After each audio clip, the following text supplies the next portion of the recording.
사랑하는 청년 여러분, 만나서 반갑습니다. 우리 앞뒤 좌우 우리 청년들에게 가볍게 눈인사했으면 좋겠습니다. 한번 해볼까요? 가볍게 앞뒤 좌우. 네.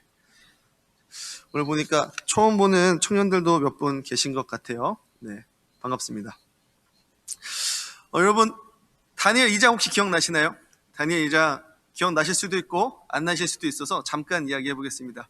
다니엘 2장에서 느부갓네살이 꿈을 꾸죠. 그 꿈을 다니엘이 해석해 냅니다. 그래서 그 꿈을 해석한 다니엘을 보고 느부갓네살이 매우 기뻐하며 오늘 나오는 주인공 사드락과 메삭과 아벳느고를 각각 지방의 중요 자리에 앉힙니다. 그리고서 내가 믿는 그 하나님이 참된 신이 내가 하나님을 높이겠다라고 2장 마지막에 느부갓네살이 이야기합니다. 그리고 오늘 3장이 시작됩니다. 오늘 3장에서 느부갓네살이 어떤 일을 하냐면 각 지역마다 금신상을 세웁니다. 그리고 풍악이 올릴 때마다 무엇하라라고 이야기하냐면 그 금신상에다 절하라라는 명령을 내립니다. 그리고 그 명령에 불복하는 자는 맹렬히 타오르는 풀무불에 집어 넣겠다라고 얘기를 하죠. 오늘 이것에 대해서 왜 갑자기 느부갓네살이 이런 정책을 내었느냐라고 궁금하실 수도 있겠지만 사실 그때 당시 상황에 당연한 일입니다. 지금처럼 국경이 명확하지 않았던 고대 시절이었습니다. 그렇다면 국경을 표시하기 위해서는 어떻게 했냐면 각 마을마다 각 고을마다 왕의 형상이나 그 나라가 믿는 신상을 세워두었습니다. 그리고 그 신상에 절하는 그 마을, 그 시간에 그 신상에게 절하는 그 마을이 그 나라의 경계가 되었던 것이죠. 그리고 만약에 그 마을이 그 신상에 절하지 않는다, 그 마을이 그 신상을 섬기지 않는다라면 그것은 꼭 무엇입니까? 반역이다라는 것이죠. 그래서 반역죄에 걸맞게 느부갓네살은 무엇을 명합니까? 풀무불에 집어넣는다라고 이야기를 합니다. 그런데 지방 관청에 다들 한 자리씩 하고 있었던 오늘의 세 친구 사드락과 메삭과 아벳느고는 누구를 섬기는 자였습니까? 하나님을 섬기는 자였습니다. 하나님만 섬기겠다고 다짐한 자들이었죠. 그래서 뭐라고 이야기합니까? 어떻게 행동합니까? 금신상에 절하지 않습니다. 그들은 지위가 높았기 때문에 그들이 절하지 않는다는 것은 금방 표시가 났겠죠. 사람들은 그들을 신고합니다. 왕이시여, 사드락과 메삭과 아벳느고가 왕이 명령한 것에 순종하지 않습니다. 그들을 풀무불에 집어 넣어야 합니다. 왕이 분노하죠. 감히 너희가 내 명령을 거절하다니. 그래서 이 사람들을 불러놓고 이렇게 이야기합니다. 신상에 절하라. 그러면 내가 용서하겠다. 그때 사드락과 메삭과 아벳느고는 뭐라고 이야기합니까? 17절에 이렇게 이야기합니다. 왕이여, 우리가 섬기는 하나님이 계시다면 우리를 맹렬히 타는 풀무불 가운데서 능히 건져내시겠고 왕의 손에서도 건져내시리이다. 하나님께서 나를 구원해 주실 것입니다 라고 이야기합니다. 그리고 18절 말씀이 정말 중요합니다.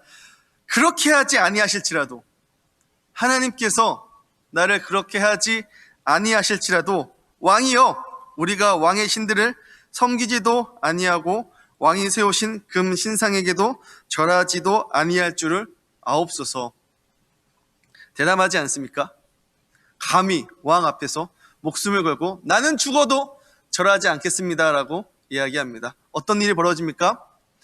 느부갓네살이 화가 나서 풀무불에 불을 더 세게 올리라고 이야기합니다. 그러자 불을 붙이던 그 사람들도 그 불에 휩싸여서 다 죽게 됩니다. 그만큼 불이 크게 올라왔습니다. 거기에 사드락과 메삭과 아벳느고를 집어넣습니다. 그런데 무슨 일이 일어나냐면 3명이 들어가는데 마치 몇 명인 것 같은 환영이 보입니까? 4명이 들어간 것 같은 환영이 보이기 시작합니다. 그리고 모든 불이 꺼지고 나오니 사드락과 메삭과 아벳느고가 아무데도 상처 입지 않은 채 그대로 나오게 되는 것을 보게 됩니다. 그제서야 느부갓네살이 누구를 인정합니까? 하나님을 인정하는 것이 바로 오늘 3장의 이야기입니다. 이와 같은 이야기가 두 가지 더 있습니다. 여러분들에게 말씀드리겠습니다. 사도 요한의 제자 서머나 감독이었던 폴리캅이라는 사람이 있었습니다. 그는 초대교회 교부였고 매우 지위가 높은 사람이었습니다. 근데 교회 안에서 지위가 높은 거였죠. 사람들이 보기엔 일반 평민이었습니다. 그러나 많은 사람들에게 존경받고 많은 이들에게 하나님에 대해서 알려주었던 사람이었습니다. 그런데 로마 당국에서 이 폴리캅을 잡으려고 혈안이 되었습니다. 왜냐하면 이 폴리캅, 예수를 믿는 사람들은 누구를 신으로 섬기지 않습니까? 로마 황제를 신으로 섬기지 않았기 때문입니다. 그래서 로마 군인들은 이 폴리캅을 잡기 위해서 여러 군데를 수색하기 시작합니다. 그러다 어느 날 이 폴리캅의 종이었던 사람이 잡히게 되고요. 그가 너무 두려워서 폴리캅이 어디 있는지 이야기하게 됩니다. 그렇게 폴리캅은 잡히게 되었고요. 잡힌 폴리캅은 순순히 앞으로 나아갑니다. 그리고 이야기하죠. 2시간만 기도하게 해주시옵소서. 군인들에게 부탁합니다. 그 군인들은 폴리캅의 성품을 익히 알았는지 2시간의 시간을 줍니다. 그리고 폴리캅이 어떻게 했습니까? 2시간 동안 하나님께 기도하고 이렇게 이야기했습니다. 저희 군인들, 하나님이 당신을 사랑하십니다. 예수를 믿으십시오. 라고 이야기했습니다. 로마 군인들 콧방귀도 키지 않은 채 어떻게 했습니까? 이 사람을 더 높은 곳으로, 법정으로 데려갑니다. 법정으로 선 폴리캅은 거기서 당당하게 서 있었습니다. 그리고 법관이 이렇게 이야기하죠. 당신이 가이사를, 로마 황제를 신으로만, 딱 한 번만 로마 황제가 신입니다. 로마 황제가 내 주입니다. 라고 고백한다면 내가 당신을 풀어주겠습니다. 몇 번만이요? 한 번만. 한 번만 이야기하면 풀어주겠습니다. 라고 이야기할 때 폴리캅은 이렇게 이야기합니다. 지난 86년간 예수 그리스도는 단 한 번도 나를 배신하지 않았는데 내가 어찌 일순간 고난을 피하기 위해 주님을 배반할 수 있겠습니까? 그렇게 고백한 뒤에 우리 교부였던 폴리캅은 화형을 당하게 됩니다. 또 다른 이야기가 있습니다. 우리 교단 최초의 순교자였던 박봉진 목사님의 이야기입니다. 박봉진 목사님은 17세에 1907년 우연히 수원에서 노방전도를 받고 기독교인으로 거듭나게 되었습니다. 그 이후에 교회 개척과 전도를 도우시고 3.1절 만세 운동에 적극적으로 가담하게 되셨습니다. 이후 1932년 43세의 늦은 나이로 서울신학대학교의 전신인 경성성서학원에서 신학을 공부하시고 장호원교회, 여주교회를 거쳐 철원교회로 파송받게 됩니다. 그런데 이 철원이라는 곳이 굉장히 일제 탄압이 심했던 곳이었습니다. 그래서 철원에 갔던 목사님들마다 순교를 당했다라는 소문이 퍼지기 시작하였죠. 그곳에 박봉진 목사님께서는 당당히 하나님의 말씀을 전하기 위해, 예수 그리스도를 전하기 위해 가게 되셨습니다. 그 이후에 어떤 일이 일어날까요? 일제는 신사참배를 하라고 요구합니다. 그리고 신사참배하지 않은 사람들을 가둬놓고 고문하는 일들이 계속해서 일어났던 것이죠. 그때 박봉진 목사님 어떻게 하셨을까요? 다른 사람들이 살기 위해서 신사참배할 때에 살기 위해서 똑같이 신사참배하셨을까요? 아니죠. 우리 박봉진 목사님 끝까지 그 일본의 천황은 신이 아니다. 내가 모시는 그 하나님 예수 그리스도만이 참된 신이다 라고 고백하시고 1943년 교도소에서 끝내 순교하시고 말았습니다. 여러분, 이 세 가지 사건을 잘 기억하시고 오늘 설교 말씀을 잘 들어봐 주셨으면 좋겠습니다. 여러분, 지금은 2021년입니다. 그 누구도 우리가 예수를 믿는 거에 대해서 코로나 바이러스 때문에 예수 믿으면 조금 눈치를 보는 상황이 오게 되었어요. 하지만 우리가 예수 믿는다고 해서 오늘 이야기했던 것처럼 우리의 목숨을 위협하진 않습니다.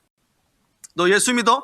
그러면 죽어야 돼. 너 예수 믿어? 그러면 너의 모든 사회적 지위가 박탈돼 라고 이야기하지는 않습니다. 우리는 자유롭게 예수 믿을 수 있습니다. 이전보다 훨씬 더 예수 믿기가 좋은 것 같습니다. 여러분, 얼마나 예배드리기 좋습니까? 이 좋은 환경, 이 좋은 시스템에서 우리는 하나님을 얼마든지 찬양하고 예배하고 외칠 수 있습니다. 예수 믿기 참 좋은 시대인 것 같습니다. 그런데 아이러니하게도 예수 믿기가 더 어려운 것 같습니다. 세상에 나가면요, 여러 세상의 가치관 가운데 혼란스럽고 정말 이것이 예수를 믿는 것인지 예수를 믿지 않는 것인지 우리는 혼란스러울 때가 더 많다라는 것입니다. 어쩌면 이전에는 그냥 예수 믿으면 되는 것이었는데, 오늘 이야기했던 적어도 일제시대까지만 해도 그냥 예수 믿고 예수 섬기고 예배 드리면 예수 믿는 거라고 다들 인정하며 살았는데, 지금은 그 경계가 굉장히 모호해진 것 같습니다. 우리의 믿음이 굉장히 모호한 선 안에 서 있다라는 것이죠. 요즘 청년들과 대화를 해보고 많은 집사님들과 또 이야기해보고 또 주변에 아는 사람들과 이야기할 때 가장 많이 이야기하는 것이 무엇이냐면 부동산 이야기입니다. 저 집은 몇 억이 올랐다더라. 저 집은 얼마나 뛰었다더라. 아, 내가 영혼을 끌어모아서 그때 집을 샀었어야 되는데 왜 집을 사지 못했을까? 이런 이야기들 참으로 많이 듣고 많이 하게 됩니다. 또 요즘 굉장히 핫한 것이 있죠. 무엇입니까? 비트코인입니다. 갑자기 막 가격이 오르기 시작합니다. 얼마 전까지만 해도 그냥 묵혀두었던 그 비트코인이 갑자기 소위 떡상을 하면서 사람들은 비트코인에 다시 혈안이 되기 시작했습니다. 여러분, 무엇입니까? 무엇에 대해 사람들이 열중하고 혈안이 되어 있습니까? 재물, 돈에 대해서 혈안이 되어 있는 것 같습니다. 우리는 예수를 믿는다, 예수를 사랑한다, 교회에 다닌다, 예배를 드린다라고 이야기하지만 저 문 밖에 나아가면 어떤 걱정을 합니까? 나의 재산은 어떻게 될까? 내 재산을 어떻게 불릴 수 있을까? 나는 과연 부자로 살아갈 수 있을까라는 생각 가운데 우리는 계속해서 살아가는 것 같습니다. 여러분, 하비쿡스라는 분이 쓰신 책이 있습니다. 그 책의 이름이 신이 된 시장이라는 책이 있습니다. 그 책에서는 이 돈을 하나님과 비유하여 이야기하고 있습니다. 여러분, 하나님의 세 가지 속성이 있습니다. 우리가 잘 알고 있는 것이요. 첫 번째로 하나님은 전지전능하시다라는 것입니다. 그렇죠? 하나님은 모든 것을 다 알고 계시고 모든 능력을 갖고 계신 분이십니다. 그리고 하나님의 두 번째 능력은 무엇이냐면 무소부재하다라는 것입니다. 어디에나 계시다라는 것이죠. 내가 오늘 여기 예배 드릴 때에만 나와 함께 계신 것이 아니라 내가 저 문 밖에 나아갔을 때, 내가 집에 있을 때, 직장에 있을 때, 학교에 있을 때에도 하나님이 나와 함께 하신다라는 사실 우리가 모두 알고 있고 믿고 있습니다. 세 번째는 무엇이냐면 하나님께서 우리의 고난과 불행과 어려움의 그 이유를 알려주신다라는 것입니다. 우리의 고난의 이유를 설명하는 것이 바로 하나님이 될 수 있다라는 것이죠. 그런데요, 돈도 이렇게 한다라는 것입니다. 돈이 있으면 무엇이 들어옵니까? 정보가 들어온다라는 것입니다. 돈이 있으면 더 많은 것을 알 수 있다라는 것입니다. 또 정말 안타깝게도 여러분, 지금 우리가 고민하고 있고 우리가 해결해야 될 그 문제들이 돈이 있으면 적어도 80% 이상은 해결될 수 있다라고 합니다. 이런 상황들을 보면서 우리는 돈을 보면서, 재물을 보면서 전지하고 전능하다라고 생각하는 것 같습니다. 또 돈이 무소부재하다라고 이야기를 합니다. 이제는 한국에서의 부자가 한국에서만 부자가 아니라 전 세계에서도 부자 소리를 들을 수 있는 것이죠. 단순히 돈이 한국에서만 통용되고 내가 있는 그 자리에서만 내가 부를 누리는 것이 아니라 어디를 가든지 이 부는 나를 따라오기 때문에 이 돈은 무소부재하다라고 사람들이 생각한다고 합니다. 마지막으로 이 돈이 우리의 고난과 고통과 불행의 이유를 설명해 줄 수 있다라고 합니다. 굉장히 심플합니다. 돈은 어떻게 이야기합니까? 너가 돈이 없기 때문에 불행하다라고 이야기합니다. 너가 돈이 있기 때문에 행복하고 너가 돈이 있기 때문에 잘 사는 것이고 너가 돈이 없기 때문에 지금 불행하고 고난에 빠져 있다라고 돈은 그렇게 이야기한다라고 하는 것이죠. 동의하십니까? 대부분 동의하실 것이다 라고 생각합니다. 그런데 이런 돈의 이미지, 이런 돈의 속성을 누가 부여했습니까? 돈이 스스로 부여했습니까? 아니다라는 것입니다. 사람들이 돈을 섬기고 재물 따라가고 재물 가운데 있기 시작할 때에 마치 돈을 하나님처럼, 신처럼 섬기고 받들면서 돈은 그러한 위치까지, 재물이 그러한 위치까지 올라가게 되었다라는 것입니다. 사랑하는 청년 여러분, 이런 상황 가운데에서 이런 상황이 어떻게 만들어진 것일까요? 무엇이 없기 때문에 그럴까요? 이것에 대해 많은 고민했습니다. 왜 그럴까? 왜 그렇게 불안한 것일까? 왜 그렇게 돈에 쩔쩔 매는 것일까?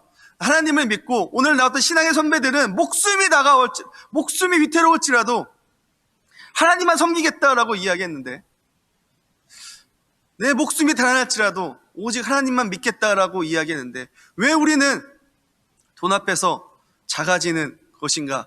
물질 앞에서 왜 그렇게 어려워하는 것인가? 무엇이 없기 때문입니까? 하나님에 대한 믿음이 없기 때문입니다. 마태복음 6장 33절에 하나님께서는 이렇게 이야기합니다. 너희는 그의 나라와 의를 구하라. 그리하면 이 모든 것을 더하시리라. 그 전에는 뭐라고 이야기하셨냐면, 공중에 나는 새를 보아라. 너희가 먹이지도 않고 너희가 키우지도 않아도 하나님께서 먹이시고 키우신다.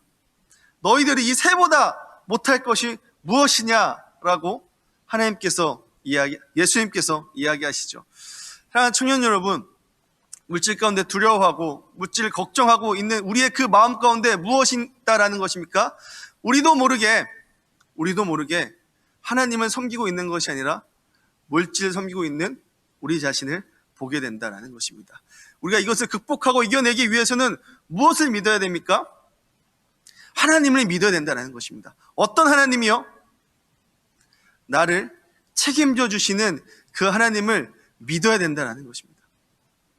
나와 함께 하시는 하나님, 내가 아프고 어렵고 힘들 때 나를 도울 수 있는 것이 다른 신이 아니고 다른 재물이 아니고 다른 것이 아니고 하나님이다라는 사실을 우리가 굳건히 믿어야 된다는 것입니다. 그렇게 믿고 나아가기 시작할 때에 우리에게는 오늘 본문에 나온 사드락, 메삭, 아벳느고와 같은 믿음, 폴리캅과 같은 믿음, 박봉진 목사님과 같은 믿음이 우리 가운데 생겨난다라는 것입니다. 그래서 세상과 다른 삶, 세상의 가치, 세상에 이야기하는 것과 다르게 살아갈 수 있는 믿음이 우리 가운데 생겨날 수 있다라는 것입니다.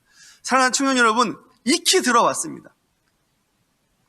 정말 모태신앙으로 교회를 꾸준히 다녀왔던 분들은 하나님이 우리와 함께 하신다는 사실을 너무나도 많이 들어왔습니다. 그런데요, 믿지 않습니다.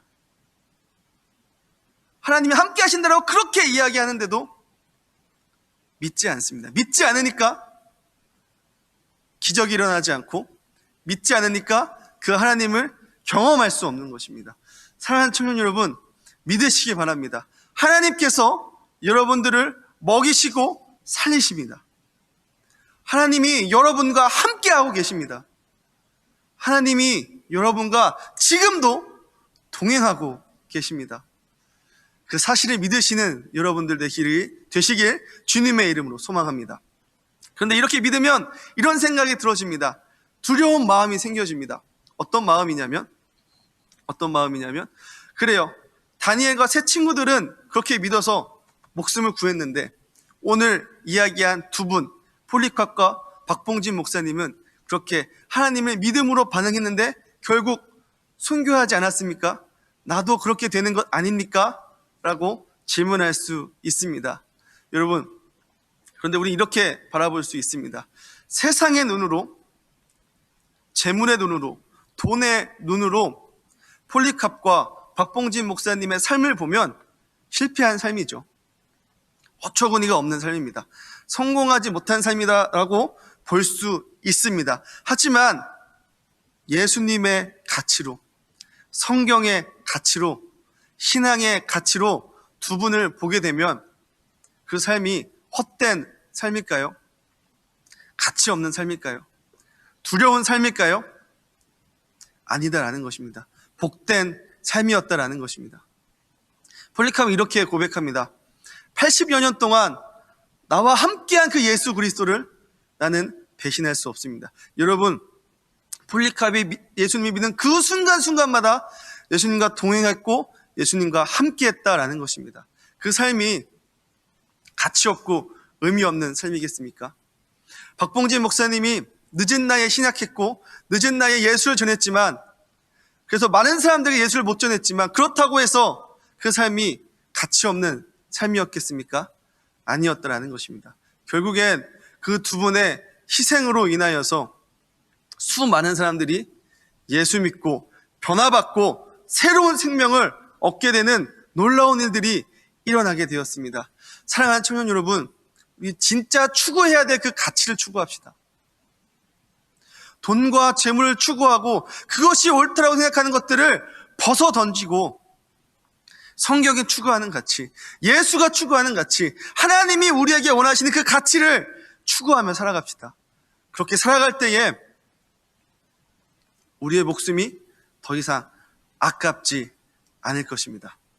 마지막으로, 그럼에도 불구하고 내가 이렇게 예수를 믿으면, 내가 이렇게 예수를 따라가면 순교하는 거 아닙니까? 그럼에도 불구하고 저는 순교하는 것이 두렵습니다. 그럼에도 불구하고 저는 그렇게 사는 것이 두렵습니다. 하나님이 나를 선교를 보내실까봐, 저 아프리카 오지로 보낼까봐 두렵습니다 라고 하시는 분들도 계실 것 같습니다. 그러나 여러분, 안심하시기 바랍니다. 하나님은 인격적이신 하나님이십니다. 하나님은 우리의 믿음대로 행하시는 분이십니다. 여러분, 순교하시는 분, 선교하시는 분, 그만한 믿음이 있기 때문에, 그리고 그렇게 하나님께서 명령하실 때 순종할 수 있는 그런 마음이 이미 되었기 때문에 갈 수 있는 것입니다. 오늘 갑자기 하나님 나타나서 너 저기 가, 너 여기 가야 돼 하시는 분이 아니다라는 것입니다. 하나님이 우리를 정말 그곳에 보내시길 원하신다면 우리를 성장시키시고 우리가 그러한 마음의 준비가 됐을 때 하나님이 보내시는 것이지, 우리를 함부로 여기저기 보내시고 우리의 목숨을 함부로 하시는 분이 아니다라는 것입니다. 사랑하는 청년 여러분, 하나님을 믿으십시오. 하나님이 우리와 함께 하십니다. 하나님이 우리를 사랑하고 계십니다. 여러분, 하나님이 우리를 사랑하셔서 예수 그리스도, 하나밖에 없는 독생자 예수 그리스도를 우리에게 보내셨습니다. 그만큼 하나님께서 우리를 사랑하시고, 그뿐만 아니라 우리의 이 삶을 책임져 주시기 위해서 자신의 영이신 성령 하나님을 우리에게 보내주셨습니다. 하나님을 믿으십시오. 그리고 세상과 다르게 살아가십시오. 사순절 기간입니다. 예수 그리스도의 죽음과 예수 그리스도의 고난과 또 예수 그리스도의 부활을 묵상하는 주간입니다. 여러분, 이것을 묵상하시면서 하나님이 나를 사랑하시고 하나님이 나와 동행하신다는 그 사실을 항상 기억하시고, 오늘 본문에 나왔던 다니엘의 세 친구와 같이 세상 사람들 다 돈에 절하고 세상 사람들 돈을 신으로 여기기 시작할 때에 우리는 아니다라고, 우리는 하나님만 섬기겠다고, 하나님만 따르겠다고, 오직 하나님만 믿겠다고 고백하시는 우리 귀한 청년 여러분들 되기를 주님의 이름으로 소망합니다. 기도하겠습니다. 하나님,